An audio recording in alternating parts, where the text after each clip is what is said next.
വളരെ പ്രധാനപ്പെട്ട കോടതി ഇടപെടലുകൾ കണ്ട ദിവസം കൂടിയാണ് ഇന്നത്തേത്. തൃപ്പൂണിത്തുറ ക്ഷേത്രത്തിലെ ആന എഴുന്നള്ളിപ്പിൽ കോടതിയലക്ഷ്യ നടപടിയുമായി ഹൈക്കോടതി ദേവസ്വം ഓഫീസർക്ക് നോട്ടീസ് അയച്ചു. 4 ആഴ്ചയ്ക്കകം മറുപടി നൽകാനാണ് നിർദ്ദേശം.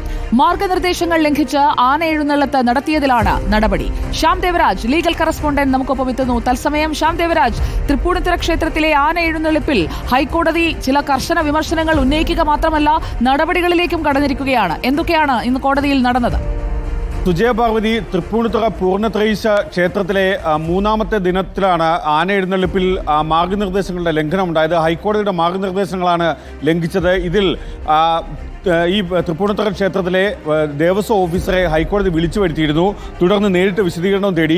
പക്ഷേ ദേവസ്വം ഓഫീസർ നൽകിയ വിശദീകരണങ്ങളെല്ലാം ഹൈക്കോടതി തള്ളി. അതിരൂക്ഷമായ ഭാഷയിലുള്ള ശകാരവും വിമർശനവുമാണ് ഹൈക്കോടതി ദേവസ്വം ഓഫീസർക്ക് നേരെ നടത്തുകയും ചെയ്തത്. മാത്രമല്ല, ഇക്കാര്യത്തിൽ കോടതിയലക്ഷ്യ നടപടി സ്വീകരിക്കാനും ഹൈക്കോടതി തീരുമാനിച്ചു. ഇതിന്റെ ഭാഗമായി ദേവസ്വം ഓഫീസർക്ക് ഹൈക്കോടതി നോട്ടീസ് അയച്ചു. 4 ആഴ്ചയ്ക്ക് മറുപടി നൽകാനാണ് ഹൈക്കോടതിയുടെ നിർദ്ദേശം. ഹൈക്കോടതി ഡിവിഷൻ ബെഞ്ചിന്റെ നിർദ്ദേശം. മാർഗനിർദ്ദേശങ്ങൾ ലംഘിച്ച് 3ാമത്തെ ഉത്സവത്തിന് ആന എഴുന്നള്ളിപ്പ് നടത്തിയതിലാണ് നടപടിയും. ദേവസ്വം ഓഫീസറോട് കടുത്ത വിമർശനവും കടുത്ത ഭാഷയിലുള്ള ചോദ്യങ്ങളാണ് ഹൈക്കോടതി ഉയർത്തിയത്. നടത്തിയത് അടിമുടി ലംഘനമാണെന്ന് ഹൈക്കോടതി നിരീക്ഷിച്ചു. ഭക്തരുടെ ജീവൻ അപകടത്തിലാക്കിയാണ് ഈ രീതിയിൽ ആന എഴുന്നള്ളത്ത് നടത്തുന്നത്. ദേവസ്വം ഓഫീസർക്ക് മതിയായ വിശദീകരണം നൽകാനായില്ല.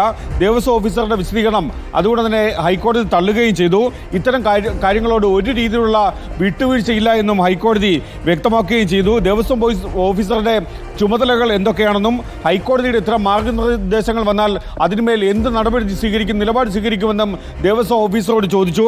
ഭക്തർ വന്ന് പറഞ്ഞാൽ കോടതിയുടെ ഉത്തരവ് പാലിക്കാതിരിക്കുമോ എന്നാണ് ഹൈക്കോടതി മറ്റൊരു ചോദ്യം ഉന്നയിച്ചത്. ചെറിയ ബുദ്ധിയിൽ തോന്നുന്ന കാര്യങ്ങൾ ഹൈക്കോടതിയുടെ മുന്നിൽ ഇറക്കരുത് എന്ന കാര്യം കടുത്ത ശകാരമായി തന്നെ ഹൈക്കോടതി മുന്നോട്ട് വയ്ക്കുകയും ചെയ്യുന്നുണ്ട്. ദേവസ്വം ഓഫീസർ ഒറ്റയ്ക്കാണ് ഇത്തരമൊരു നിലപാടെടുത്തതെന്നും കരുതുന്നില്ല. ദേവസ്വം ഓഫീസറുടെ പിന്നിൽ ആര് എന്നുകൂടി വ്യക്തമാക്കണം.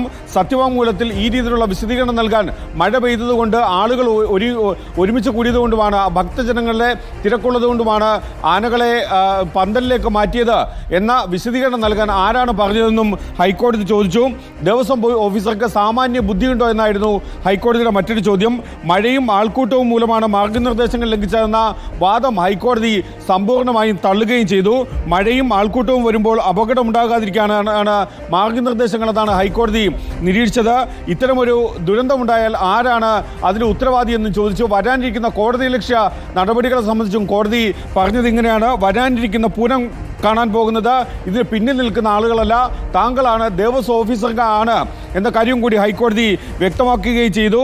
ഇത് തന്ത്രിയുടെ കൂടി നിർദ്ദേശപ്രകാരമാണ് ഇങ്ങനെ ചെയ്തത് എന്ന കാര്യത്തിന് തന്ത്രിക്ക് ഇത്തരം കാര്യങ്ങളിൽ ചുമതലയില്ല എന്നാണ് ഹൈക്കോടതി വ്യക്തമാക്കിയത്.